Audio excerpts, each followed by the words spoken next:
Welcome to the Lit Marriage Podcast with authors and Christian relationship coaches Cassidy and Daniela Parlane.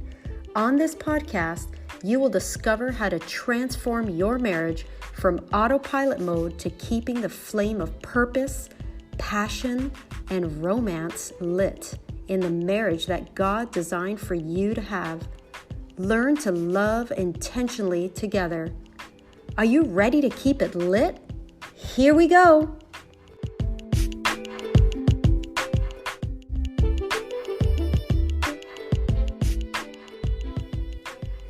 Hey guys, welcome back to another episode of the Lit Marriage Podcast. We are your hosts, Cassidy and Daniela. And today, folks, we're going to be talking to you on the subject of blended family struggles. Now, we know based on what, some of the things that we've seen out there that this is a common problem. Absolutely. We've had our own personal share of experiences where this is concerned. Absolutely. It's sticky. Oh, yes. And so we're going to be talking about some things that may rub you the wrong way, but at the end, we're definitely going to be offering you some keys that we do believe that will help you to navigate through some of these struggles, because you know what? These are real struggles. Yes, they are. And again, we have experienced some of these ourselves. And so if what we're about to say to you today will help you or can help you or someone else that you know, perhaps this would be a great podcast to go ahead and share with someone. But on that note, let's go ahead and dive right into our subject matter today. I don't know how many of you that are out there that are listening right now that probably are struggling or have struggled in the past with family issues. I mean, family issues are real, but today, like I said, we're talking specifically about blended families. And one of the main issues that you will probably face is probably a baby daddy drama or a baby mama drama. So common. Yeah. And these are not easy things to deal with. They rub you the wrong way. They really take away from you mentally, emotionally, physically, spiritually. On every level. It wears on you. That's right. And this is usually as a aftermath to divorce. Yes. And this is why God absolutely hates it. He does. There's always consequences. There's a lot of grace, but there still are consequences. And that's what we have to deal with. There are some baggage. There are definitely baggages. That, we have to learn how to navigate through those things. Exactly. The ex drama. Mm-hmm. Because you got to get over that at some point. Yeah. But again, when there are kids involved, that's when the drama really intensifies. And it can be a very long and drawn out process that could go on for years and years. Could be 5 years. Right? Because sometimes it depends. It depends on whether you are healed or your ex is healed. Right. And if you're not healed, you're going to encounter a lot more problems because of resentment and pain and just unresolved trauma. More often than we think, these things, they occur so frequently. And they can begin to affect your current marriage. Exactly. So we need to get to the root of those things. Yes, root them up. So that they will no longer affect you in negative ways. Let's find positive ways to dealing with these things. That's right. So let's talk about some examples. We talked already about the baby daddy, baby mama drama, right? When you have a child, and there are different rules. In different ground rules at different homes. Yes, let's talk about that for a little bit. That can be very, very conflicting. Just imagine what goes on in that child's mind. Right. Especially if your values are different. Like in many cases, people divorce because they have different values. Right. And that was the case for me. Right. So it's like your child goes to the father's house and there's totally different rules, if any at all, in some cases. And then the child comes to your home, and suddenly there are different ground rules. Right. So, yeah, how do you deal with that? Right. Or maybe, right? Maybe, you're a Christian. In our case, we're Christians. And say your ex is not. Exactly. You can imagine the values there are polar opposites. And there's also a spiritual component to that, right? Because the enemy will just get right into those wedges. Yes. Or right into those little cracks and really, really have a heyday. What an opportunity, right? Absolutely. Yeah. Not just for your life trying to bring you down, but also that child. The child is always the one that's stuck in the middle. The child always is the one that suffers in the end. Right. And then ultimately, again, it can affect your marriage. Yes. So your child's life is being affected negatively, emotionally. Areas. Absolutely. And then your marriage could fall apart as a result of not knowing how to navigate through these scenarios. And the plot thickens, especially if both people who are now married, both of them are from broken relationships. That's right. Now the issues are compounded. Right. So now you're bringing other issues from multiple different balancing acts happening there. Yeah. So very challenging, huh? Let's talk about parents using the child as a manipulation or a weapon. Oh my.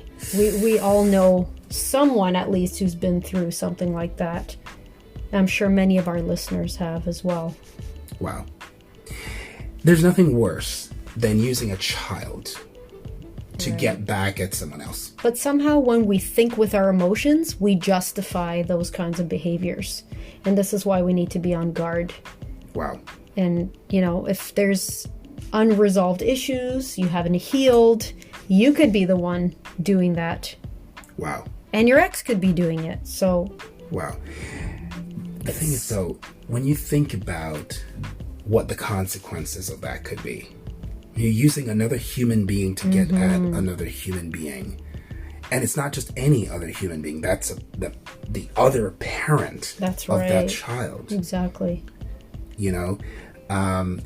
One thing I want our listeners to understand is that manipulation, there's a fine line between witchcraft and manipulation. I don't even know if there's a line at all. I think the Bible defines it as witchcraft. Manipulation is witchcraft. It's control. Anything that seeks control is classified as the sin of witchcraft. Wow. In God's eyes. So that is definitely an area. It's a Jezebel spirit. That if our listeners are, maybe someone's using your child against you, or hopefully you're not the one using your child against the other. Yeah, nobody's perfect. No. I think everyone has had a part to play when you're in pain, you're hurting, you tend to react out of hurt, and you can end up falling for those kinds of games. Right. Another painful scenario. Custody battles. Oh my. Yeah. That can be very exhausting emotionally. It can be very draining. We've been through our share of that. Having to take time off of work. There's just so much that goes into that. Going to the courthouse, filling out the wrong paperwork. Yeah. It's a lot, isn't it? Yeah, and confronting an ex always brings up past hurts, and it always feels like you might just be at the cusp of feeling like you finally got over the situation, and it's like someone's right when you're starting to breathe, someone's peeling off that scab, and so that really brings up old wounds. Going back to and again, the child can get stuck in the middle once again, because having to figure out how to decide who has access. Is it equal access? Wow. How much child support is paid, and all that stuff can really lead to a lot of drama. Yeah. Going back to the child or children, it's really, you can just imagine having that child in the middle, like a yo-yo, and the emotional damage that does to the child. Totally. So this is something that we want our listeners to really be aware of, because again, you can't control what the other party is doing, but you can always control what you do. Your behavior matters. Absolutely I would hate to be in a situation where either my mom or my dad looks at me and say, "You remind me of him or her," you know, they were referring to the other parent. I mean, the temptation, in a condescending way. Yes, the temptation to do that is always there. And so these are things that we're wanting our listeners to really take into consideration, because these are things that they don't just affect one person. It's affecting it's literally like a whole series. It's a whole web. Exactly. And then, of course, there's one of the other ongoing issues that you might have to cope with is things like juggling access of the children. Like even after the whole custody battle may have been somewhat resolved legally, you still have to figure out pickups, drop-offs, school transfers. You know, what if one of the parents move, and then you got to figure, you know, now you got to tear the child out of one school to go to a different school to make sure it's, you know, you have to really consider the child's well-being. But then you have to be able to have these conversations even with your ex. In the most amicable of ways. And that can be a challenge. Then there's in-law drama. I mean, just to compound the issues even more. When the in-laws start to get involved, you know, taking like I'm the grandmother, or, you know, I'm sure we all know people that have a strong-willed or strong, like a in-law with a very, very strong personality who feels entitled to, you know, the child. And maybe just as much as the parents. Right, absolutely. And they have a lot of say in what goes on. So these are all kind of things that you may have experienced or are currently going through. And the real question is, okay, now that you've presented all these issues and drama and, you know, conflicts, what do you do? What are some keys? Like, how do we navigate through this? What are some things we've learned personally? Well, first off, you do not and should not fight fire with fire.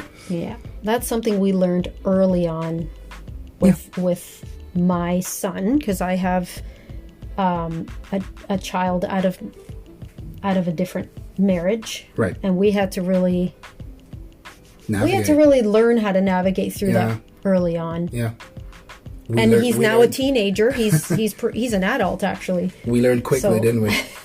And we learned the hard way too.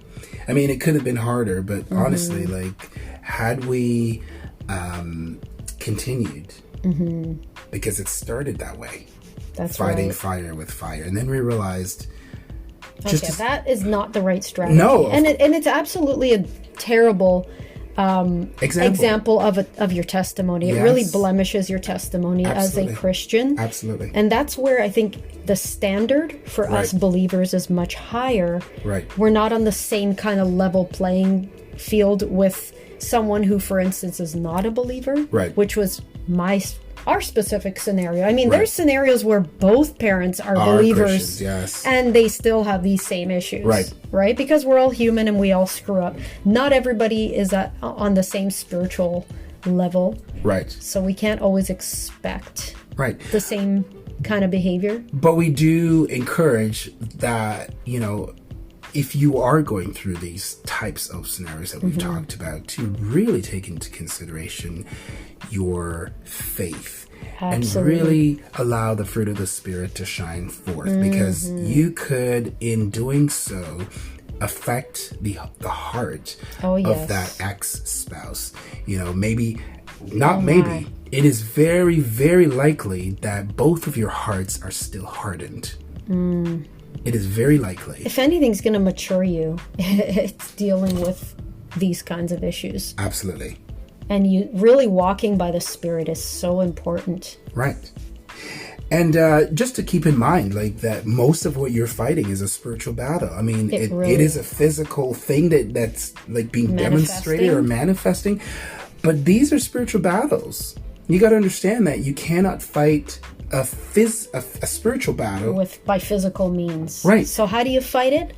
On your knees. For the most part, we had to learn that. We had to really learn that fasting and praying and just asking God, like really just letting go. Absolutely. I think that was, for me, personally, was the most freeing thing I ever did, was just admit that this is out of my control. Absolutely. And some things you won't have a cut and dry answer. Right. You just won't. You're just going to have to ask God. Right. And this is how you learn to walk by the Spirit. Absolutely. Walk in obedience, because He gave us His Spirit. Prayer right? is priority. God gave us His Spirit so that He would instruct us when we're in these gray areas where we don't have okay, what do we do now? He's going to instruct us. Prayer is key. It's priority. Absolutely. And so it's one of the things that we learned how to do more in light of the struggles that we had to contend with.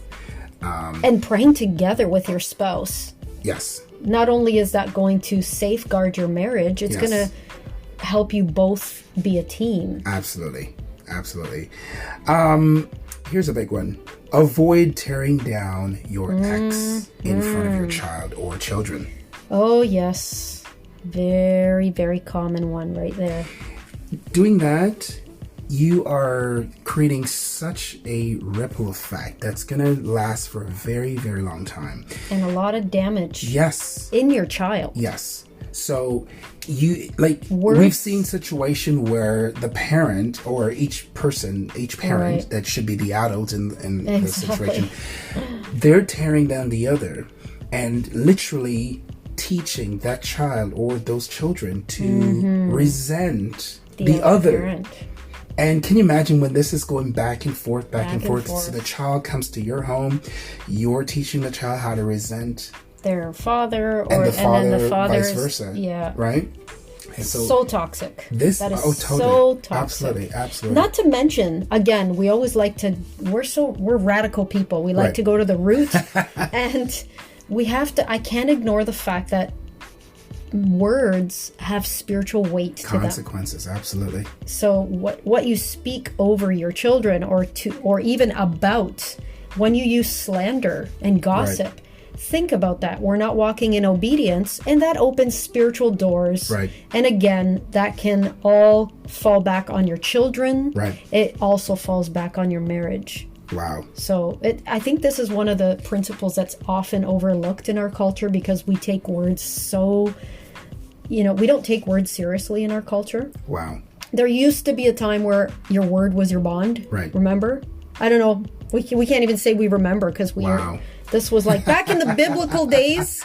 You do something like you hand over your slipper, and when you made a covenant or a deal with somebody, and that was like your word. There was not even a written contract. Right. It was like your word is your bond. Nowadays, you could say one thing, you can make a promise, and half an hour later, it's already been voided. It's already been breached. Absolutely. So absolutely. There's a song. There are consequences in the spirit realm that we don't see. We might think that we got away with that.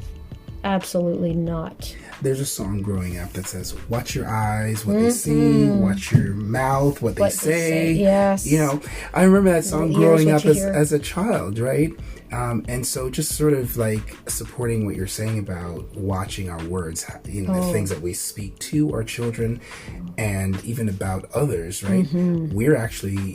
They're watching us. Children live what they learn. That's like a double-edged sword. Oh, yeah. You could be cutting someone up, but that same sharp tongue that you're using is going to turn right back on you.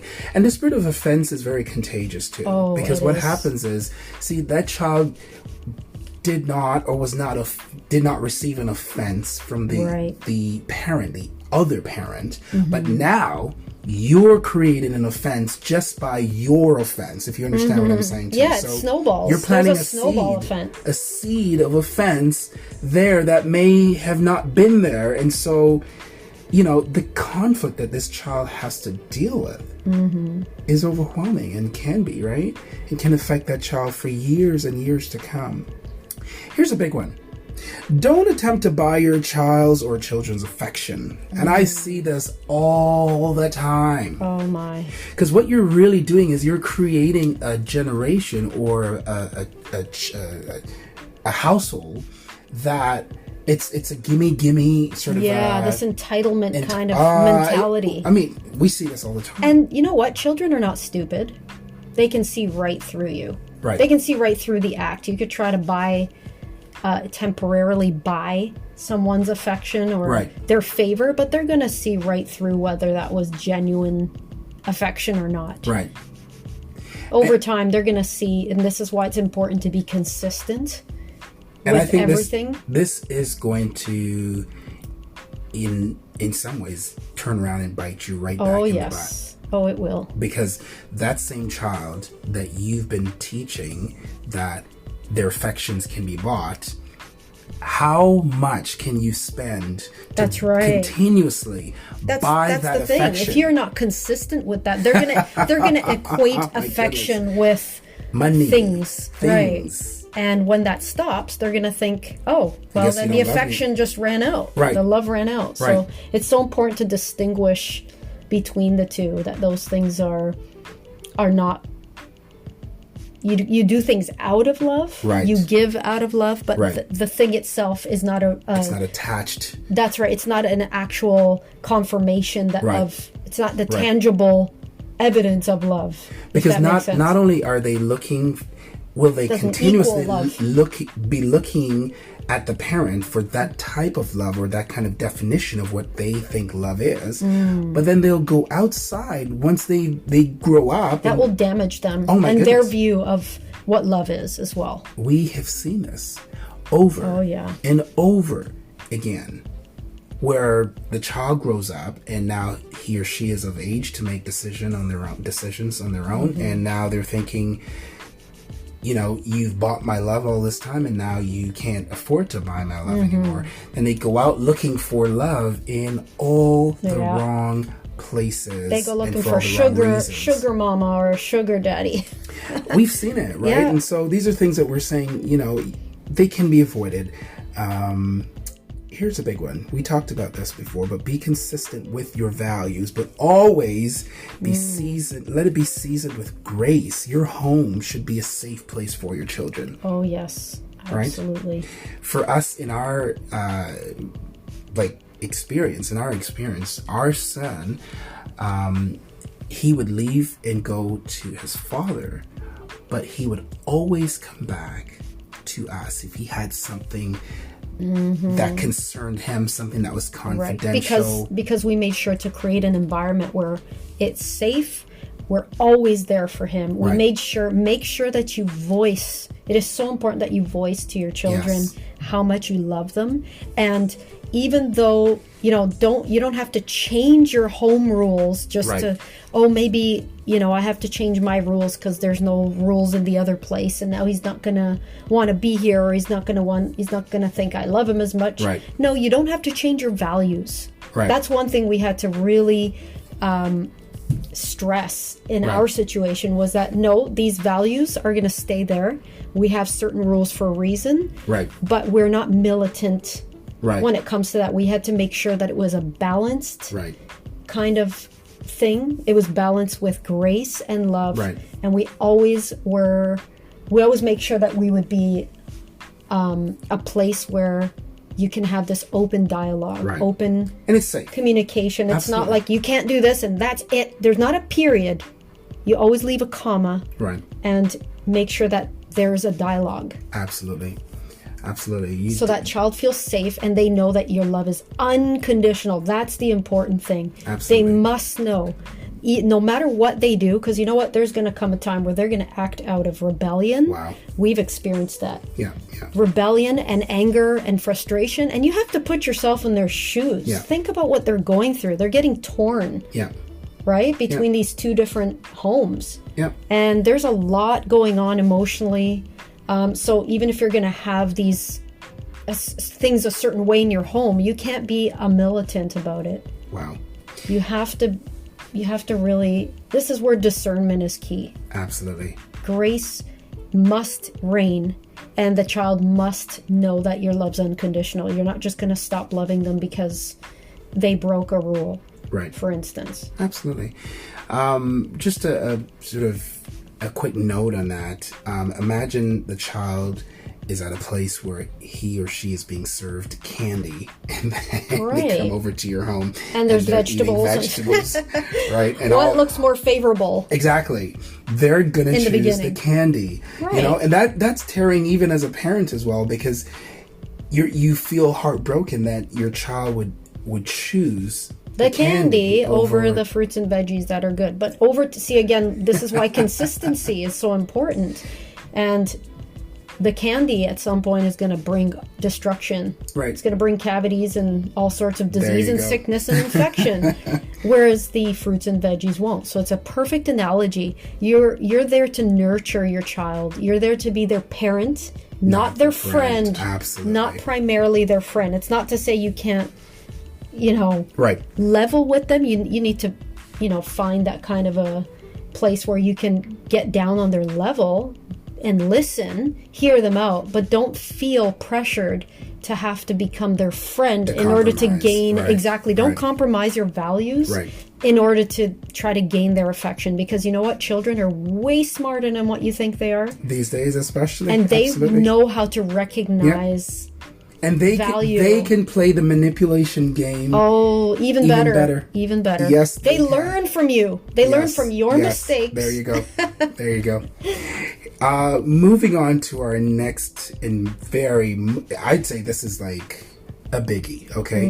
It's so important to pray for your ex. Oh my goodness. This one's an ouchie. Ouch. This was probably the hardest one for me. And forgive them, right? Ouch. Ouch. This softens your heart. Forget about their heart. This is mostly for you. Forgiveness releases you. Never mind that person. That's not going to they couldn't care less whether you forgave them or not. Maybe they do. But in some cases, it won't affect them one iota. But it's going to affect you. It releases It's easier said than done, isn't it? Oh my. But it is so crucial that you pray for your ex. And it takes faith. Just take one tiny baby step of faith, and you're going in the right direction. Holy Spirit will help you. Yes. And you'll be surprised how freeing it is. Yeah.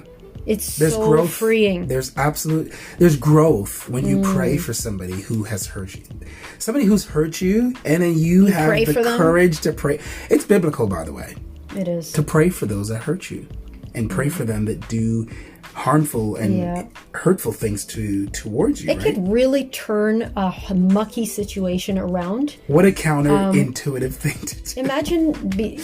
Imagine how confused it leaves the person. Yes. Like they do something really mean to you, and then you turn around and offer them grace that they don't know what to do with it. Wow. Right? So imagine you live a lifestyle of that, living that way. It's bound to bring good things. Right. It's not going to be perfect ever, but this is definitely a way to counteract evil. Yeah. For sure. Yeah.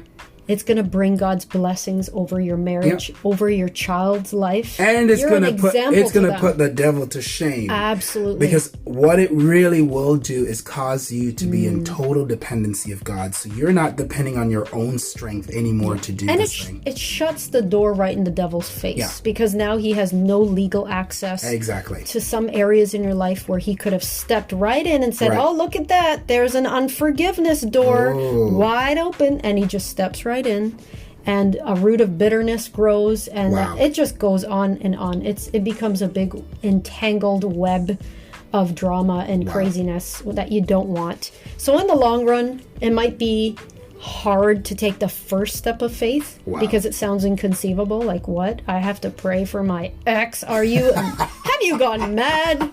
This is probably the most outrageous thing that you guys have ever done on this podcast. It sounds icky. It feels icky, but it won't. Your feelings will catch up with your spirit. Absolutely.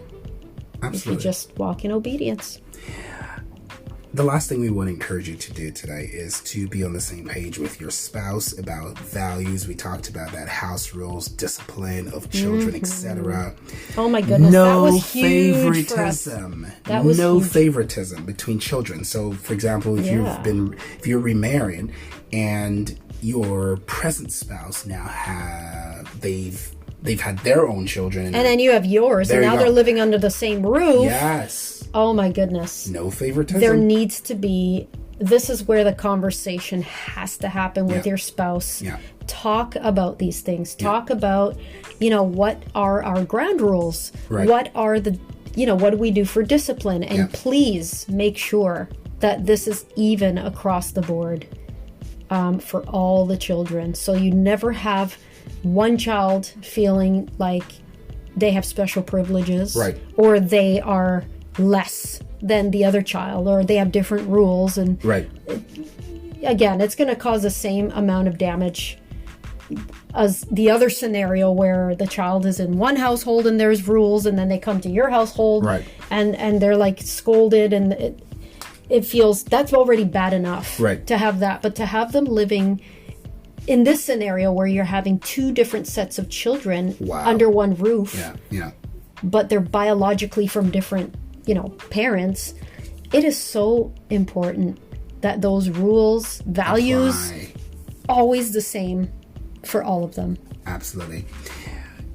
Having a blended family is not an easy thing. It's not. We're not here pretending like this was an easy road for us to walk ourselves, but we get the question all the time, how do you handle these blended family issues? Because they are real struggles. And very prevalent in our society, because the nuclear family is not as common as it used to be. Right. I mean, that's just the culture we live in. So it's so important that we learn how to navigate through these kinds of scenarios. Absolutely.